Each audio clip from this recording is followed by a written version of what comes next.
All right. Hi, everyone. Thank you so much for joining us live this afternoon or evening, depending on where you're joining us from. So, I'm so excited about today's session with Kat. So, my name is Lauren Dennis with Design for Learning. I'll be hanging out in the chat and dropping in all the links that you need. I'll also be over there if you need any help, and we will be answering questions throughout the masterclass and at the end. So, feel free to pop your questions in the chat. And then just a quick reminder that this webinar is live and we will not be sending out a recording, but we will have a live replay that we will send out later this evening for you to watch if you have to drop off early or whatever that might be. And then just for anybody who's joining from Mary Star of the Sea, you will need to fill out the evaluation at the end in order to get attendance for being here. So with all of that, I'm going to turn it over to your facilitator, Kat Flippen. All right, excellent. So quick little note about me. I've lived many lives in education, and my real name is Kat Flippen. I married into that proudly. I'm a former high school teacher, actually taught for 11 years in the state of Georgia. I taught Spanish, music technology, music history, and a semester of physics. If you're ever curious about that, I'm happy to tell that story. And I also then became a district administrator, and now I have jumped to higher ed, and I feel a little bit like a traitor leaving K-12, but I'm able to do a lot of good work there with some pre-service teachers as well. So that's where I am right now. And that's how I have a lot of experience with what we're about to talk about in a lot of different roles and realms. And I am so excited to be able to share with you guys what we can do when it comes to AI as a teaching tool and for productivity as well. I can see the chat, by the way, if you all want to leave any comments and whatnot. And we have a great facilitator. Let me just shout out again to Lauren, who's here. She's phenomenal. So she'll keep up with everything you guys have questions about, and I'll be able to see it too. And I see Maurice already in the chat. Hello, Maurice. Good to see you. So we're going to look at 3 things with a couple extra stuff peppered in and out. Talking about lesson planning and curriculum design. This is really the first place as a district administrator that we delved into AI when I was in my previous role.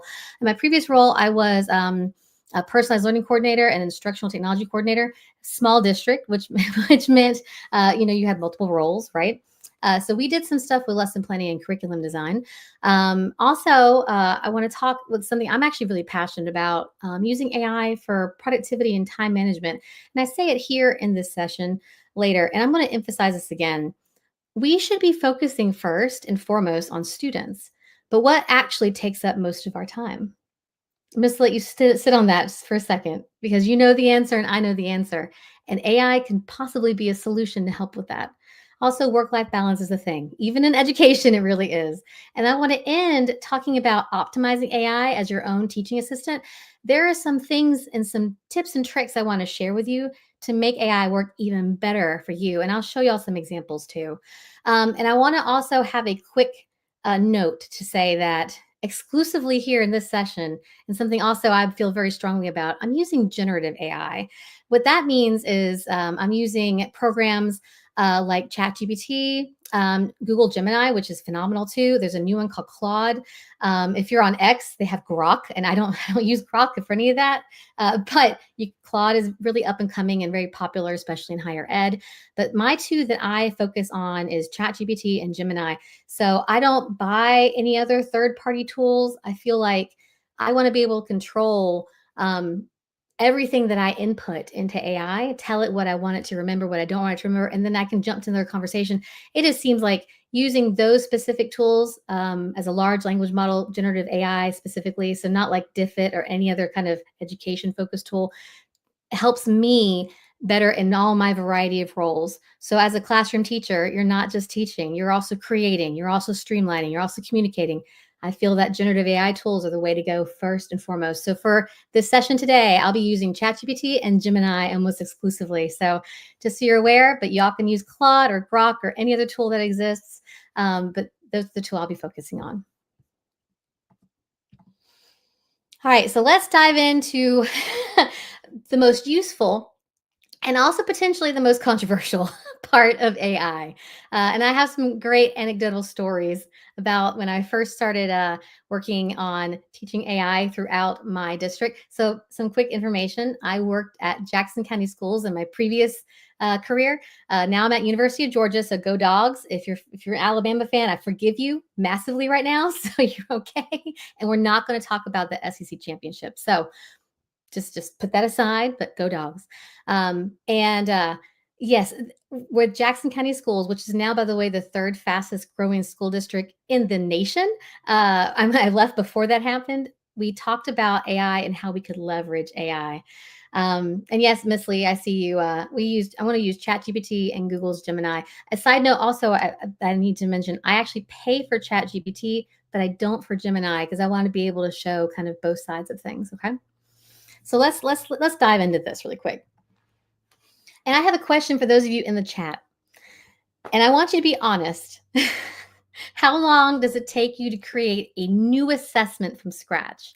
So whether you're teaching kindergarten or 12th grade, or if you happen to be a moonlighting as a higher ed professional, how long does it take you to create a new assessment from scratch?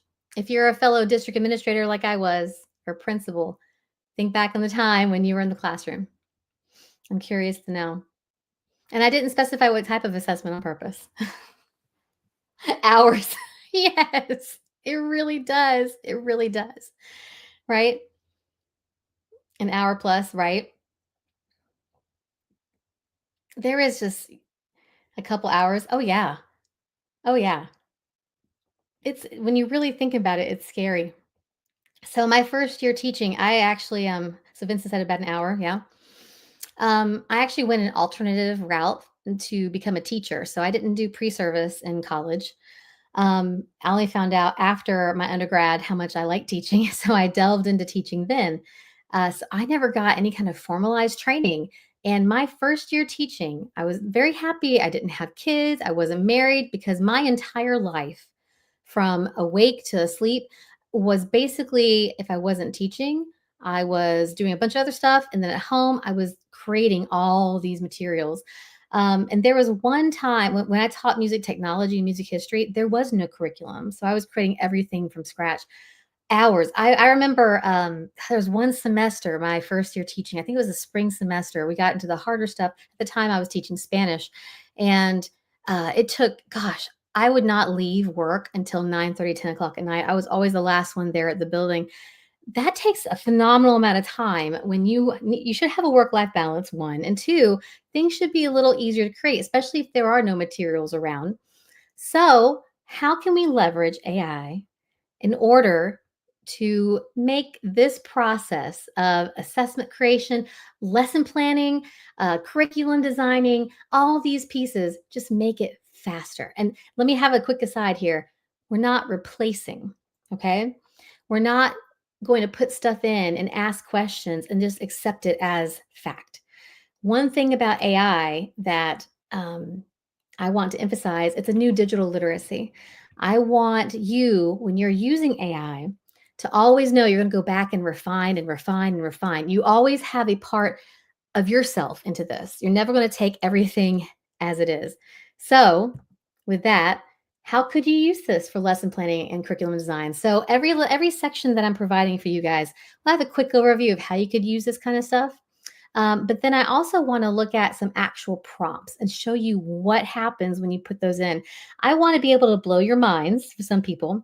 And I also want some of you guys to think, I've been doing this the hard way for so long, right? Or like, you know how when you're learning math, like it was algebra, and you had to do everything by hand, and then your teacher was like, well, now we can use a calculator, and suddenly life got easier.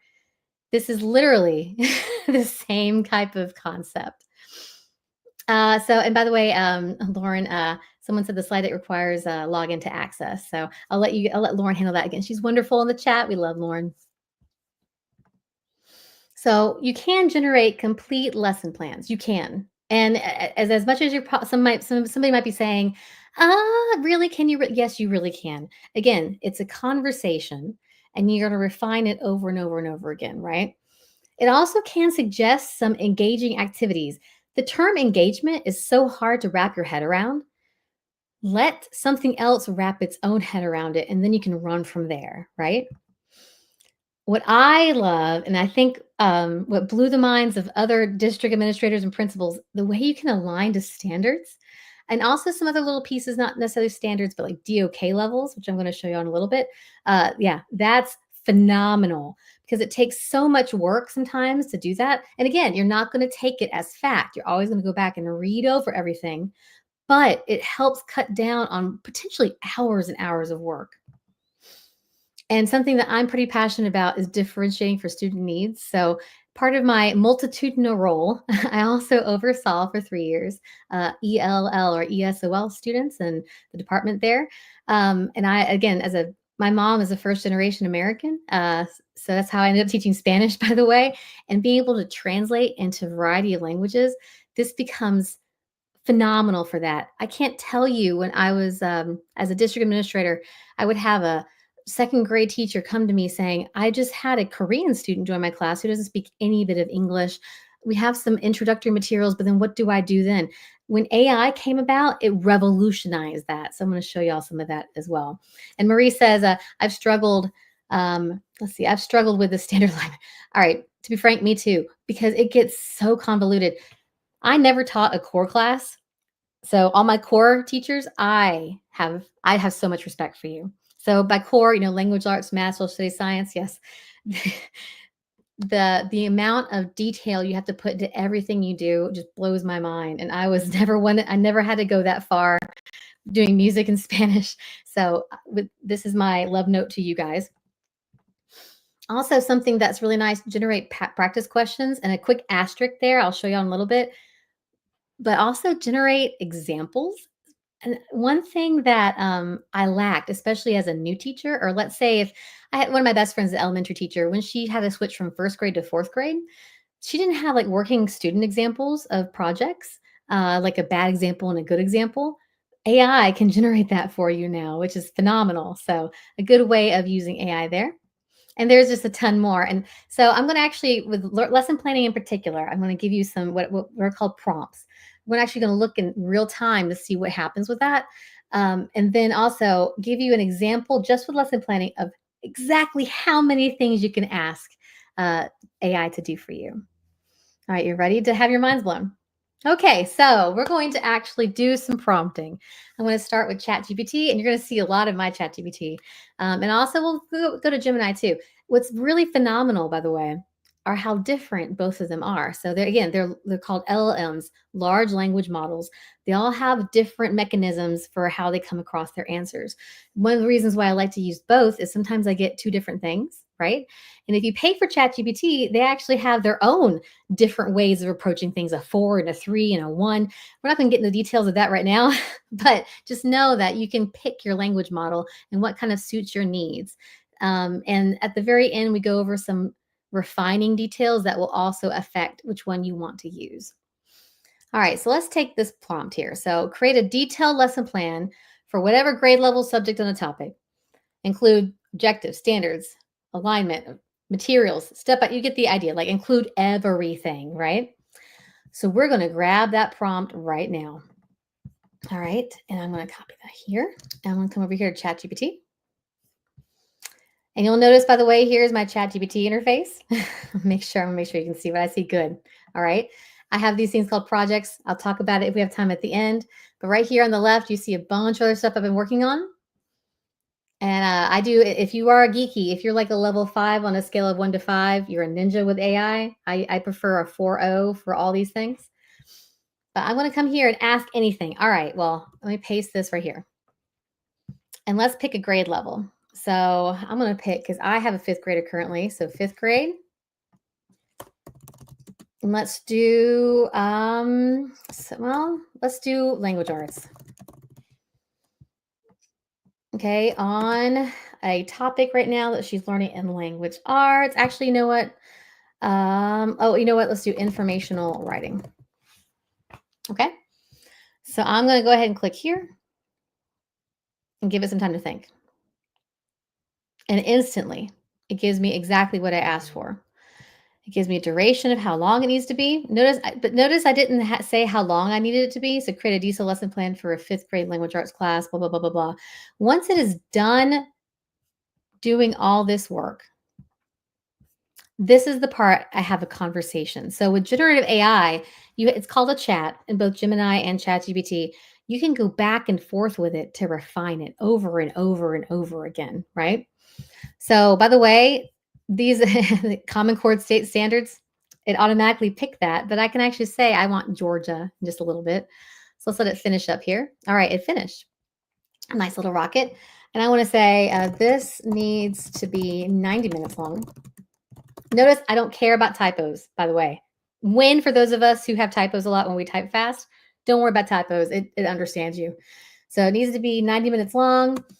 And please use Georgia state standards.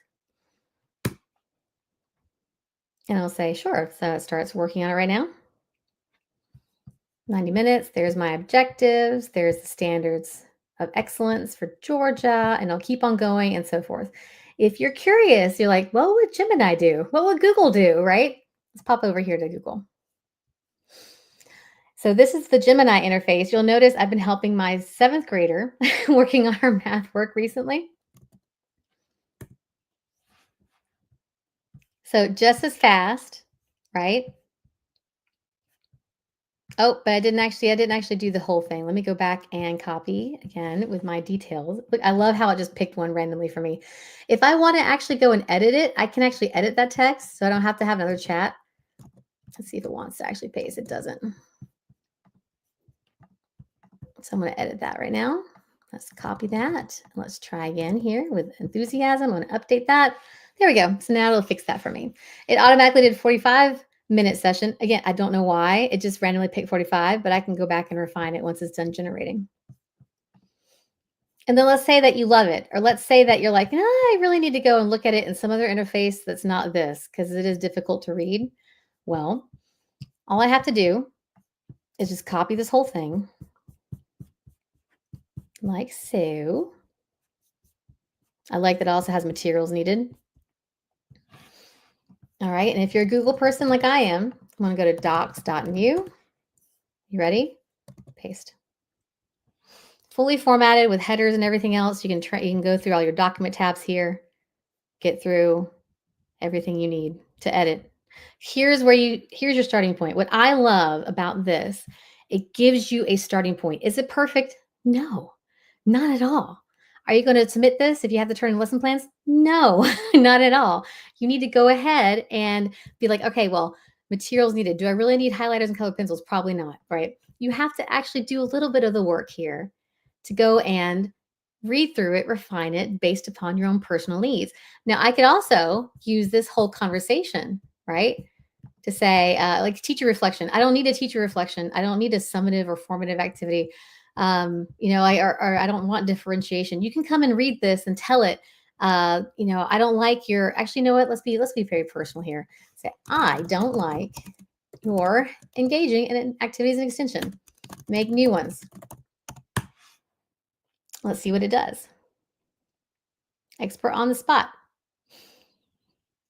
The tinker. That's cute. Find the fake. Fact versus opinion game. Ooh, it gave me more. Paragraph relay. These are great ideas, actually. Would you like any adjustment to these? So there you go. So you're able to have a conversation, refining and generating more ideas. What used to take you hours to research, what used to take you hundreds of dollars on Teachers Pay Teachers, possibly very limited to just a handful of minutes here. Put it into a document and then refine it for your own needs, right?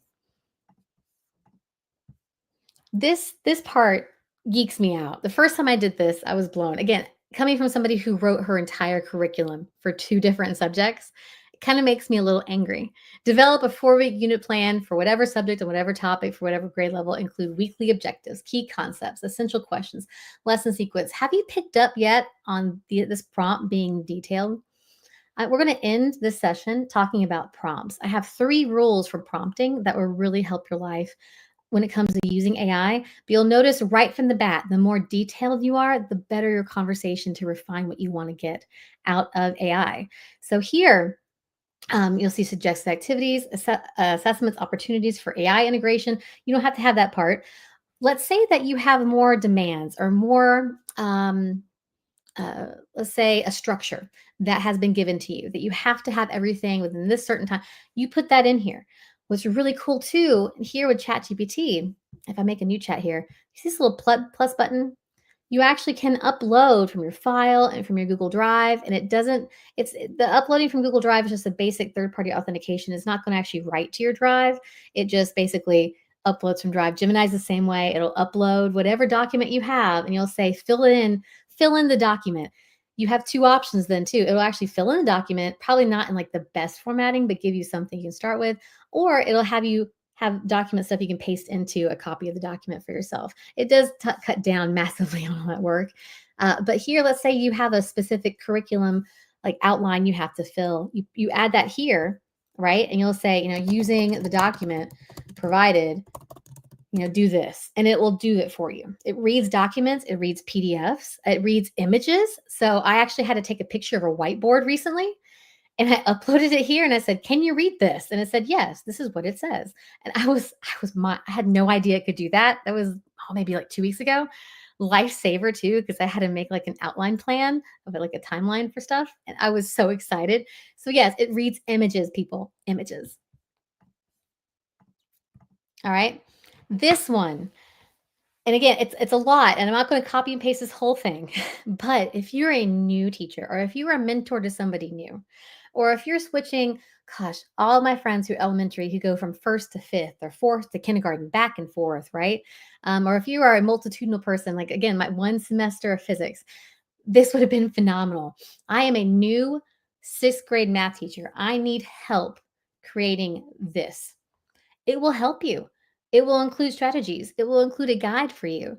And then you can share that with whoever you want, refine it however you want. Like it's literally a conversation with an expert in the field.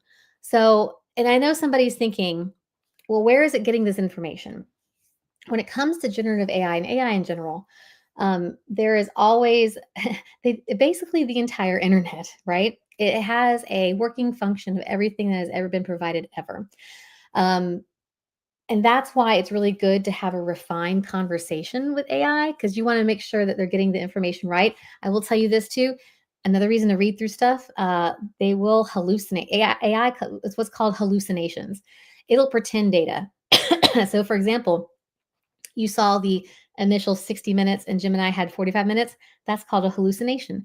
It made up some information it didn't ask for, right? So AI is never perfect, but it's using basically everything it can find as a resource. And then you also can participate in vetting the resource. Let's say that you really liked that fifth grade writing right here. There's a little thumbs up here as a good response. And that's one way of AI learning from working with you, of what exactly you want. I have no experience. Tim, nothing wrong with that. There's nothing wrong with that. Someone saying I have no experience using AI. That was me 2 years ago. And I have a lot of colleagues who are like that too. It's just getting in there and playing and working with it and asking these questions. So this slide deck, guys, is wonderful because it gives you a lot of starting points. So make sure you get that link. All right, so here are some other things when it comes to lesson planning. You can scaffold a lesson plan for different student proficiency levels, right? So if you already have a lesson plan, you're like, I need to scaffold this. Let's say you're doing cross-curricular teams. You can do that too, right? Really big right now is all the experiential learning. So integrating real world connections to a lesson. You have a great lesson on, on algebra somehow. You want to make this into a real world lesson. It will help you generate ideas on that. There's that cross-curricular lesson plan. We're really big on vertical teaming. So this would be great for vertical teaming. I actually was working on my doctorate in gamification. So gamifying a lesson plan. You don't have to be an expert. They'll ChatGPT or Gemini, some sort of AI will help you kind of find your way around that. Planning a student-led lesson, developing a project-based learning lesson. Oh my goodness. Okay. West Jackson Elementary School, very big on PBL. My last year I was at Jackson County High, or Jackson County School District. And they ended up using AI as a way to refine their project-based learning units. So that's one thing that you could do with this. And of course, using AI to generate multiple lesson variations. So if one thing doesn't work, it's okay. But these are starting points, right? All right, let's talk about engaging activities. When I talk about this in particular, I like to start with this. What promotes student engagement? What is engagement? I like to ask it. What is engagement? Identify and summarize articles from trusted sources for the past 3 years that deal with the subject. The summary should be 200 words or less.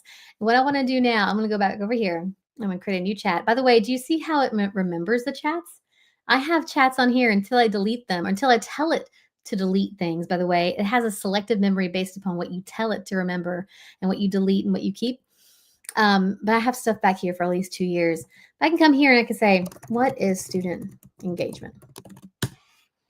And let's see what it says. Level of attention, curiosity, et cetera, so forth. It's going to give me all this different stuff. And I'm like, okay, fine. So I'm going to stop it.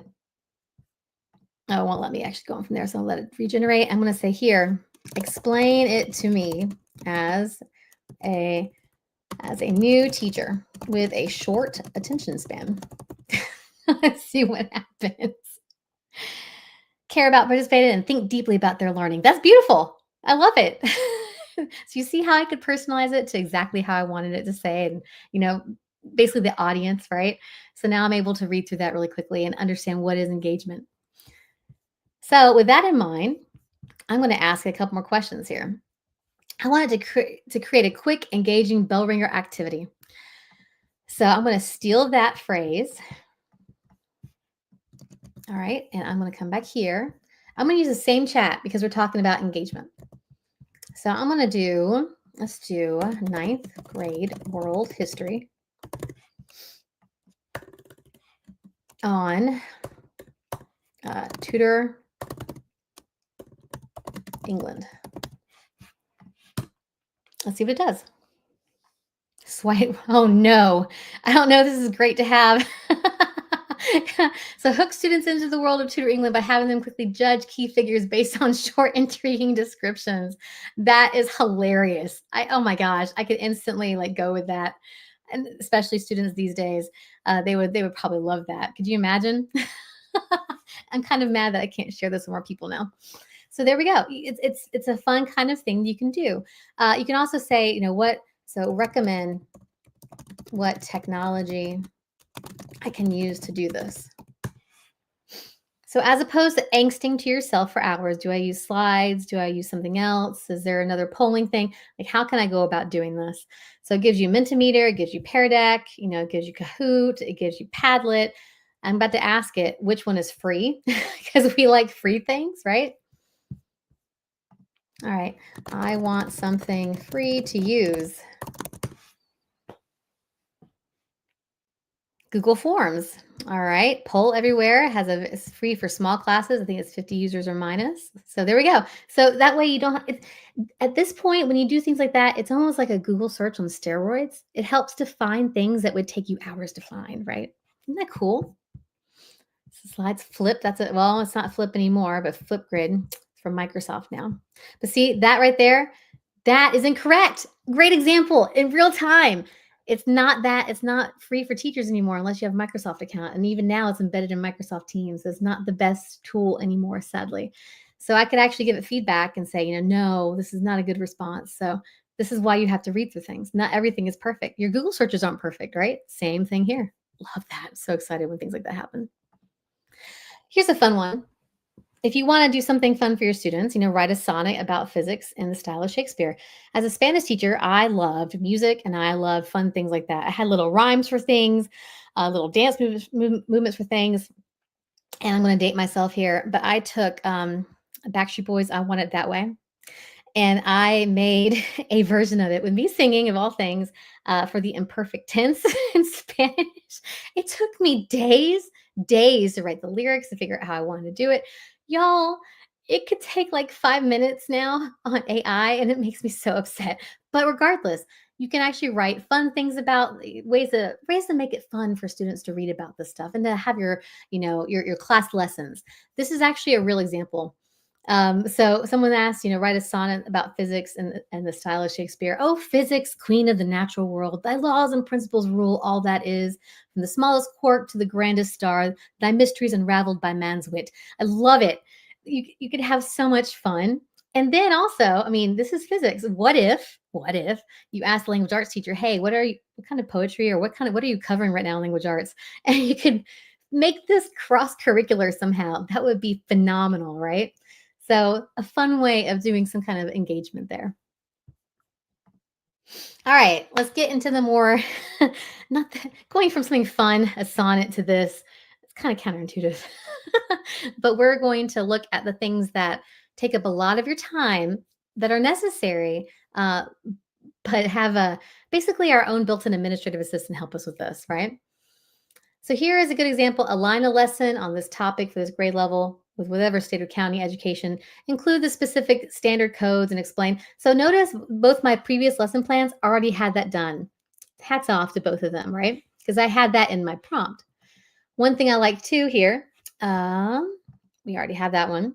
So ignore the bell ringer one. What we want to look at is create a 12 questions short answer worksheet on the outsiders and provide 3 questions for each DOK level. Provide the DOK level for the questions and randomize the questions. All right, so let's take a look at that one. That's my favorite. I'm going to create a new chat here. All right, and let's go. So instructions, answer each question and complete. Notice I didn't ask for instructions. It just did it for me. Sometimes it's a good thing. Again, watch for those hallucinations, right? So support your responses with evidence from the text when necessary. So for me, DOK level 1, call reproduction. Man, how amazing would this be if you really want to scaffold the learning just within this type of simple short answer response, just to see how well they're synthesizing the reading, right? They go from the basic, like, what is the name of the narrator, all the way up to in the events. If the events were set in today's world, how might the conflicts and relationships change? Explain your reasoning. And also, if you're a new teacher or if you're somebody who doesn't understand DOK, you just learned right here what DOK levels mean, right? Depth of knowledge, by the way. So it's a way to develop questions based upon whatever knowledge that the students are absorbing and are learning. So it's wonderful to do for quizzes too.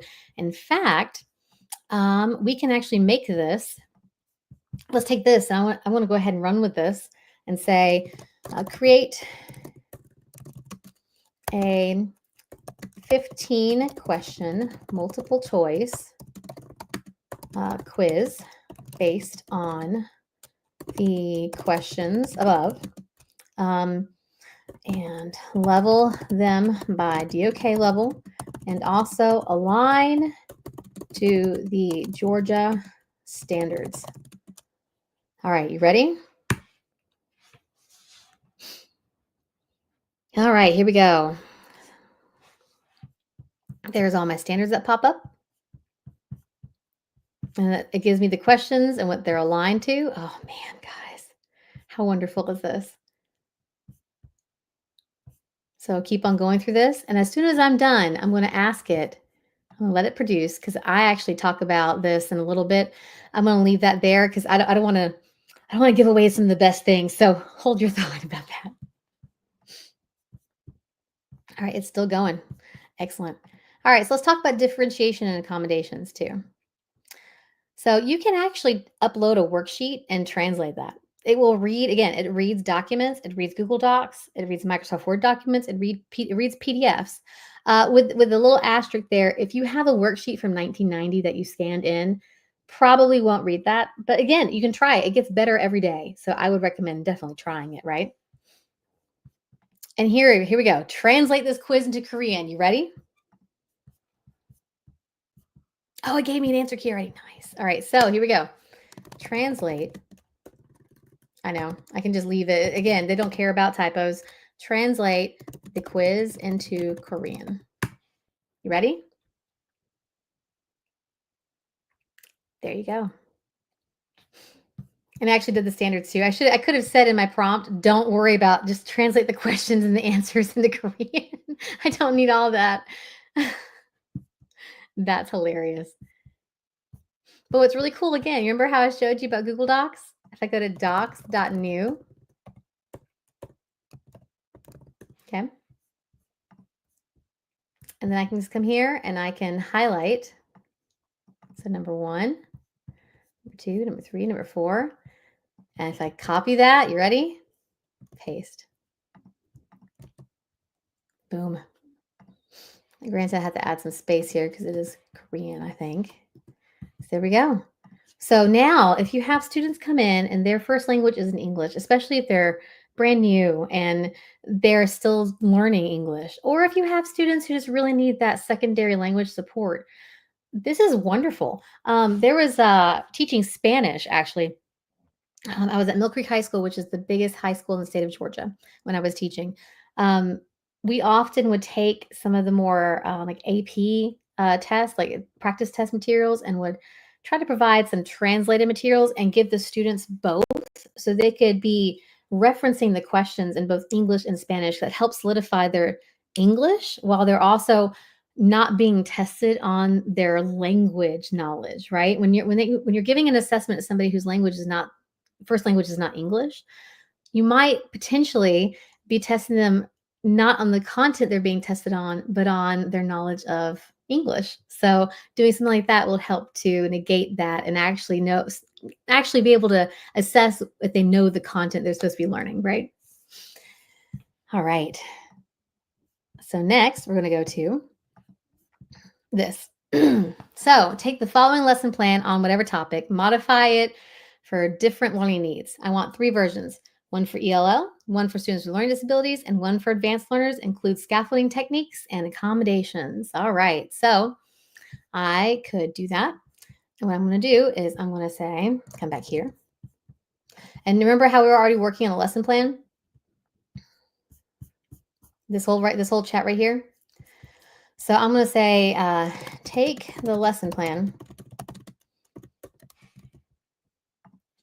All right, and let's see, modify it for different learning needs. Boom. Let's see what it does. So below are 3 differentiated versions, version 1 for ELLs, version 2 for students with learning disabilities, and version 3 for advanced learners, which is very nice. So accommodations and scaffolding techniques. Again, as a new teacher or somebody who just needs a refresher or you just need ideas that you need to generate, this is a wonderful thing that you could use to get those ideas. Again, what are you not going to do? You're not going to take this as fact. You're not going to just use this and go. You're going to copy this and put it somewhere for you to evaluate with yourself or a team, or you're going to have this chat and go back and forth and back and forth and back and forth to refine exactly what you need, right? So just don't forget that. Don't ever take it as this is fact, that's it, and moving on. Side note, your students do that, which is how you know if they're using AI. All right, so with that in mind, I'm going to really make your life wonderful. So let's talk about productivity and time management. How much of your time in the chat, let me know, do you spend answering email each week? I know what you're going to say. It's pretty intense, isn't it? My life right now is email. It's oh man, so much email. Again, hours. I know. Too much. Amen. Amen. All right, while you're reflecting on the horror of email, this is why it's so nice to use AI for time management and productivity. If you're still a little kind of like feeling a little sus about using it for lesson planning or curriculum design, I will take a 5-minute email over a 5. That's true, Miss Lee. She just said, I will take a 5-minute email or a 4 or 5-minute meeting. Preach. You know what? Somebody asked AI, how you can make 45-minute meetings, 5-minute emails. And you share that prop with somebody important with you. Yeah, that'd be helpful. But here's why this is something I'm very, very passionate about.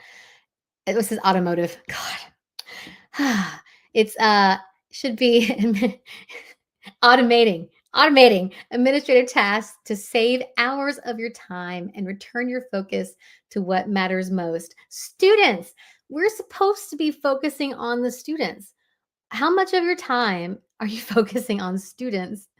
Don't tell me. I don't want to know. But that's honestly, when I was in the classroom, when I was a district administrator, and even now, like working with higher ed professors, they struggle to find that time because they're developing all this stuff, they're creating stuff, they're trying to also time manage for meetings and whatnot. There has to be a better way. AI can help with this. So even if you're worried about AI when it comes to curriculum and design, this part you can start with. So, Tim, I know you said you're new. This might be a good starting point for you, right? So, automate scheduling, emails, and reminders. That's a really cool thing you can do. Speed up grading and feedback with another asterisk. And I mentioned this at the very, very end. Always remove student personally identifiable information, the PII information. So, like if you have a student name or student number, try to remove those if you're going to have a high grade for you.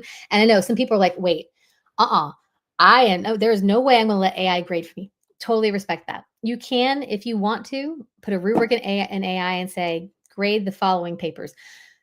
What are we going to not do? We're never going to take AI for rote. We're never going to just accept it as fact and move on. It can be a starting point, which is helpful. At one point, I had 120 students. That would be something helpful when it comes to going through things. So Maurice calculated specifically 4 to 5 hours for email. I feel you. Generate quizzes and formative assessment. You already saw the quiz example. You can jumpstart documents, templates, and other paperwork. One of my, I guess, character flaws, I overthink things to the point where I cannot start something. So, like, let's say that I have a project that, like a project template I want to write out. Sometimes I get to the point where I'm such a perfectionist that I just don't know where to start. And I just overthink things, over research things, and I have too many tabs open. And suddenly I'm just like, well, I didn't get it done. This helps you get started somewhere. And then from that start, you go from there. So here's some more prompts to try. All my high school teachers in the room, I hope that you really appreciate this one. Write a 3-paragraph recommendation letter for a student named Ralph, who is applying to the University of Georgia with a 3.9 GPA, taking 3 AP classes, is incredibly smart, and wants to be a meteorologist as his Spanish teacher. And then you can tell how long you want it to be. The moment I introduced this, it wasn't a bad thing. What's funny is so many people at first were like, well, that just takes the personal part out of it. But does it? Because again, what are we not going to do? We're not going to accept it as fact. We're not going to take it as rote. We're going to go back and edit and refine, right? Either via conversation or in a separate document. Well, then you get really personal at that point, but it gives you a starting point, right? I'll tell you, I had so many students ask me for recommendations. I can't do 50 recommendations in one semester. I can't. So this helps me, and I can still make it personal enough to the point where I can pepper in some more stuff after I get the initial thing generated. This will make sure that students who want recommendations get the recommendations, right? So again, as a starting point. Here we go. Generate 15 generic progress report comments for 7th grade science students. One big thing that, well, it's been a big thing for a while, but it keeps the train keeps on going. Personalized learning, right? They want personalized comments and progress reports. Oh my goodness, it takes forever. Oh, Miss Lee has a good comment here. 11 letters of recommendation in the last 2 weeks. This helped so much, especially students I had 2 years ago that I didn't remember. So they gave me a cheat sheet. That's a great idea. Oh my gosh. They could ask AI to create a cheat sheet for them. I'm telling you, administrative assistants to make it happen faster. So yeah, use that. I'm right. Miss Lee, I did this. Like I spread the word on this, the gospel on that with all the 2 high schools we had. So it's life-changing. But this right here, again, you think it's not really personalized, but it gives you a word bank essentially that you could use to put on progress report comments. And you can refine exactly what you want to say in that conversation. And then if you tell it, please remember this. So if I have, for example, let me go back over here to ChatGPT. You know the student engagement piece? I can say, please remember this for future reference. And this happens with free accounts too. I tested this out with a friend of mine who has a free ChatGPT account.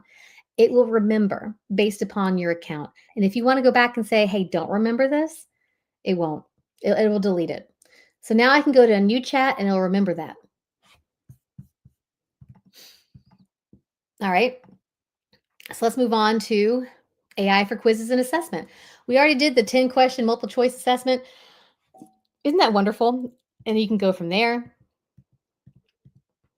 And one thing, and unfortunately, ChatGPT knows, like it knows from me and all the things I've done, it knew to already create an answer key. I want to just be like, look at the answer key, mic drop. Unfortunately, it already showed you that it can create an answer key for a previous assessment. But let's say that you have an old assessment that doesn't have an answer key. You can put it in there and it will make an answer key for you. life-changing. So make those answer keys. And one thing I like too is rubric creation. Oh gosh, because sometimes it's hard to create rubrics, especially from scratch or new, or you're trying to refine it. So create a rubric for to grade an eighth grade information report in the history and culture of Seminole tribal nation, and then even go and go to the next level. Make sure that you have notes about evidence of various levels of DOK, or align all the rubric items to 4 top level specific standards. You can just whatever you want, you put it in there. It literally said it will never say to you, "I can't do that." Let's see. Somebody says, not sure if this is a good time to ask, but won't students also use AI to give their answers? How to control, prevent that? It is always a good time to ask that. And part of my, I'm a positive futurist, and I always try to find the positive in everything when it comes to all the new stuff coming out. The good news is this is, again, a new digital literacy. You will, as you get AI responses in from students, it will be very evident that they're using AI, unless they've hacked the way, like I'm teaching you now, to have in-depth conversations, to personalize, to refine, to make it truly unique as a response. Most students won't do that. If they're using AI, they're doing it last minute. They're going to do the thing I'm telling you not to do. Take it as rote, make it final, turn it in, done. You'll know if it's AI, right? And I say that from confidence, having seen it a bunch of times. So that's how they would be able to do their answers. And I have more on that at some other time, but I can't right now, unfortunately, because we got to talk about more of the positive stuff. But Mantis, a great question. How about this? For communication and documentation, create a step-by-step guide to instruct whoever about however. Include important tips and topics.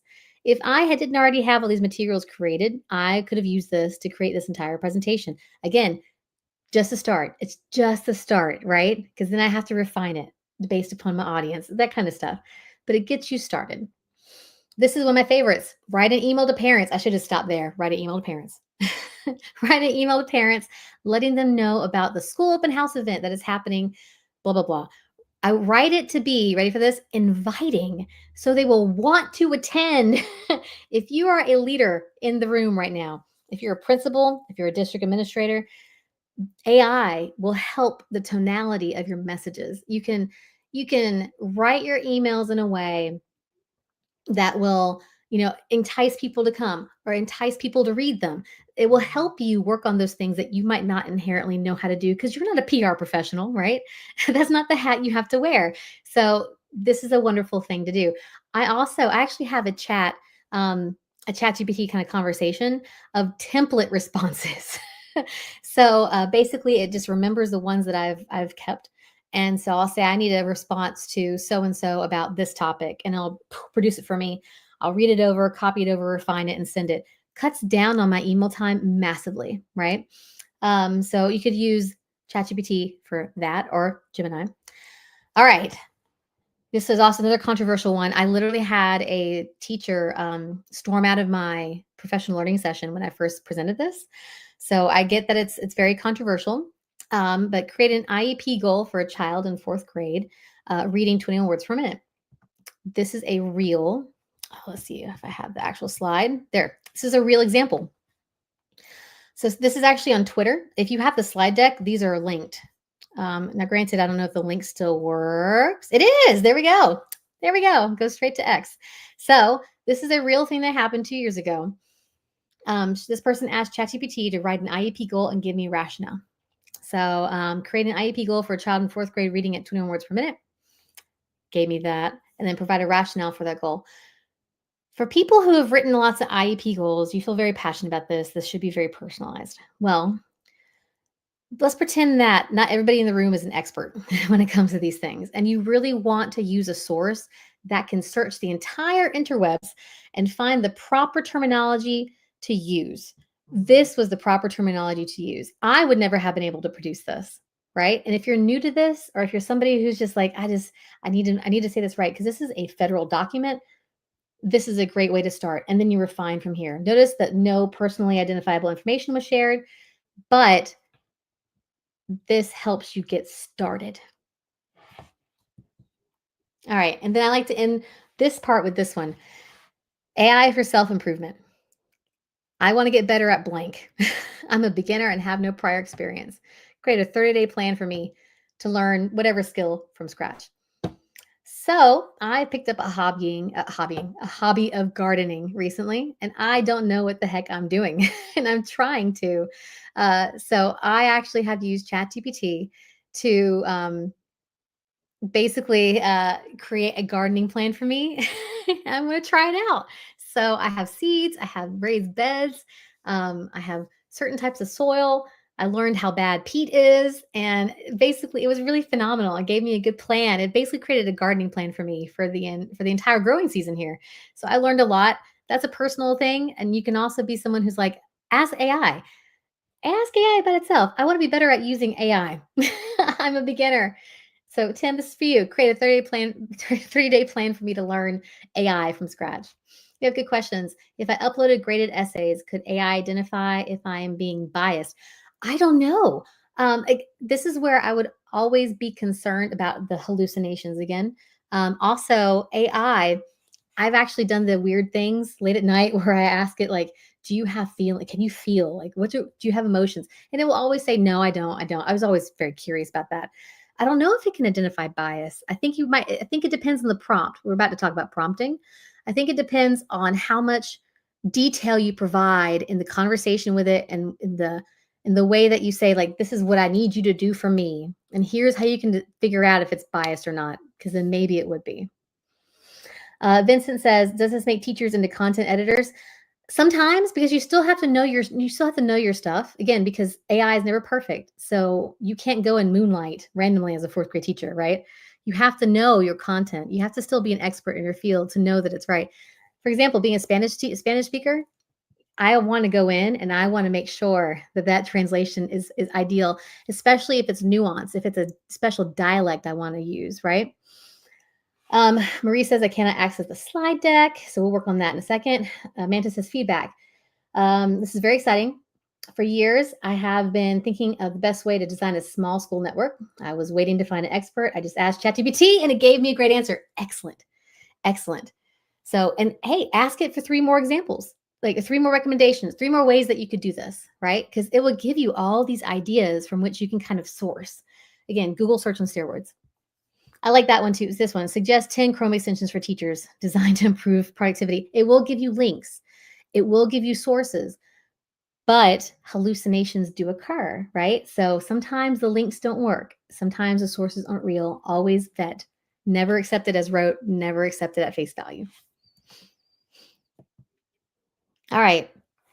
So, in the interest of time, I'm going to skip over that one because I really want to talk about this here. Our last section, optimizing AI as your own teaching assistant. Here is where the detail comes to make this really work for you. All right. So, AI is what you make of it. You have to know how to prompt. And I'm going to give you in the slide deck 3 things to do specifically to make this happen. Okay. And generative AI has a memory. Understand how that works. I showed you all that in a second. I told you to I told it to remember something. This works for both free accounts. This works for Gemini and for ChatGPT. You tell it to remember, it will remember. And AI is only the starting point. Always refine and review. I keep on telling y'all. I've said it how many times? I feel very strongly about this.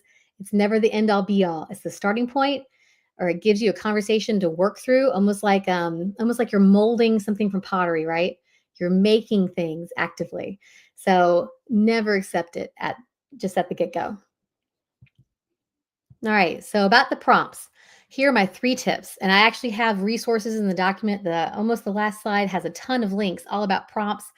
So if you're new, I keep on telling Tim pointed out that he's new. Tim, the links at the end of the slide deck are very helpful to give you ideas of how you can ask things and about what topics you can ask, right? So my first tip is you need to be specific. You need to provide as much detail and context as possible. So Vincent, you said, does this make teachers into content editors? This is the part where it isn't really a content editing. You're creating, you're refining. Again, you're almost like you're creating pottery. You're molding things because you can't just put one sentence in and expect to get what you want out of it. So provide as much detail and context as possible. The more information you can provide, ChatGPT, and it should be Gemini because Google is now Google Gemini, not Bard, the more specialized the reply will be. And as I said, as somebody pointed out earlier about students, I had to put the side note in here. This is why teachers shouldn't worry too much about student use of AI. Writing prompts that are unique enough to not appear as AI is a tough challenge for students. Okay. So be specific. Remember some of those prompts that were like huge paragraphs? That's why. Tell it exactly what you want. All right, here we go. Consider tone and style. This is very much also for the administrators in the room, the leaders, the school, the principals. Tone and style are going to matter. Write your prompt using the tone and style you want to use in its response, or specify what tone you'd like the AI to respond in by adding that to your prompt. Here's an example.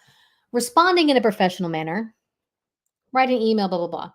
Tell me in a lighthearted manner, right? Or add humor to the response. So the more information you can give it regarding tone, the better. My supervisor currently at University of Georgia uses this to be able to craft messages that basically are a great job, but you should have done this, but make it gentler. So this is a great way of doing that. Maurice asked a great question here. What about building presentation with visual aids? So the latest versions of ChatGPT in particular have a way of doing that, but I think you have to pay for it. I think there's a free version too when it comes to images, but it won't do presentation slides themselves with images. So you would still have to create the slides. There are programs that do that for you, but again, I personally just I don't go with the separate programs for that. Plus, you have to pay for them too. I like free stuff. All right. Also, assign it a role. This is the best thing to do. If you're going to remember anything, just remember this. Assign it a role and say, explain, instead of saying, explain the workings of the sun to me, say, assume the role of a primary teacher, a fourth grade teacher, a first grade, eighth grade teacher. Explain the workings of the sun to a class of 7-year-old students, 15-year-old students. The more detail you can give it, the better when it comes to assigning a role. One of my favorites is, you are an expert in the field of educational technology. That's a good one too. So always assign it a role. And this is the slide that you guys have access to. I think the best place to start is prompts. Everything I showed you was prompts. Prompts are very important. So you have a prompt library, Google Doc, you can copy as well. And write down the prompts that work for you and go from there. All right. And to review again, we're going to fast forward this really quick because I know we're at the time. Some final takeaways here for you. AI doesn't replace the teachers, it enhances them. Very important to know. I want you to really reflect on where AI can save you time. Start there. When in doubt, try it out. I'm looking at you, Tim, right? And a quick note again about cybersecurity. I've said this a couple times. Remove student names and personal information. If you're going to grade and you're going to upload those things for them to grade, take the student's name off those documents just for cybersecurity purposes. All right. For you, based on a prompt with magic, right? So yeah, so Lauren said I would use Canva for that. You can get a free pro account if you're an educator, and Canva's Dream Lab can create any image for you, or you can use the Elements tab. Canva can also create a slide deck for you. Excellent, yeah, Canva. Side note for any higher ed people at all, Canva is not free. We cannot get a free Canva for Education account. It's just K-12. All right, and what I want you to think about, as I'm going to turn it over to Lauren really quick, is imagine what 5 hours a week, reclaiming those 5 hours a week can do for you. Just imagine. You don't have to tell me in the chat. So go for it, Lauren. All right. I just dropped the link to the evaluation in the chat. Again, if you're from Mary Star of the Sea, that's how we're collecting your attendance. And we just love to hear your feedback. So thank you so much, Kat. That was amazing. You shared like so many amazing tips. I feel like Kathy just dropped in. Thank you. I've been using ChatGPT, but not to the degree you've presented. Like, I feel like you just took it to another level. And hopefully if you're like Tim, you're just getting started, that was really helpful for you as well. So yeah, if you have any other questions for Kat, please add them in the chat below. And then just a reminder that we have 3 more of these masterclass sessions that will happen every Tuesday for the whole month. So you can kind of see the schedule there, and then we will email you all the other reminders for this entire series. And so I really hope today's session has given you some practical ideas for using AI to make your workload more manageable. But we know that AI just isn't about the tools, right? It's about understanding how AI works and how to use it responsibly in education. So that's why we created the AI Literacy Academy that is launching at the end or in April. And it's designed to help build a strong foundation in AI. So what it is, how it works, and most importantly, how to use it safely, responsibly, and effectively in schools. So in the Academy, we cover essential AI literacy topics like bias, ethics, data privacy, along with hands-on strategies for using AI in a way that really supports both teachers and students. And so you'll get expert-led sessions, step-by-step protocols for safe AI use, PLC coaching, grade level specific lessons, co-learning experiences to introduce AI into your classroom, and so much more. So I'll drop the link in the chat, and then you can also sign up for to join the waitlist for exclusive pricing and early access if you're interested in that. So we'll go ahead, we'll hang around for a few minutes just in case you guys have any other questions. And then there's the link right there to join the waitlist if you're interested in the AI Literacy Academy.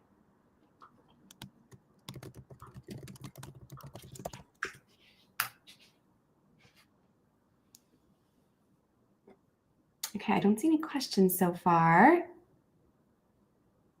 I'm not sure if Maurice is still on, but I hope that the slide deck link worked for him. So not sure if he's still here, but hopefully that worked.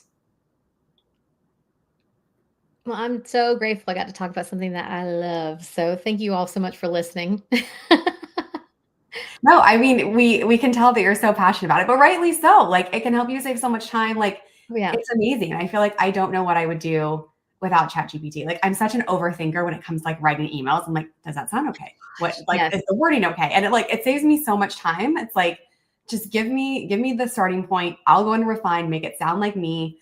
But like as I use ChatGPT more and more, like it really does sound like me. Like I feel like it's really like taken on my tone, which is kind of funny. So Vincent asked, and I put in the chat too, are the AIs free? So ChatGPT is free. You can sign up for the paid version, which gives you like a faster access to things.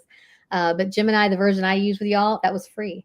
So ChatGPT and Gemini are both free. You do not have to pay for anything. yeah, I don't use the paid version for ChatGPT either, and I feel like it's amazing. I can do so much with it. So oh yeah. So the friend I talked about earlier, he's a chief technology officer. He's like, I'm not paying for this. I'm going to use it anyway, and it works just fine. It works just fine. Yeah, no, it's amazing. Oh yeah, and I forgot about Canva. So that's awesome for presentations. Yeah, I love Canva. Their Magic Write has gotten really, really good too. I know. See, yeah, I've lost my access to the free account. I know. It's such a bummer that it's not for like higher ed. It really should be. Yeah. Maurice, yes, you can fill out the assessment. We'd love to hear your feedback. That's a great idea, Miss Lee. I pay to use a tax write-off. I haven't filed my taxes yet. I might be doing that. This is great. We're learning from each other. Oh, thank you, Father Luke.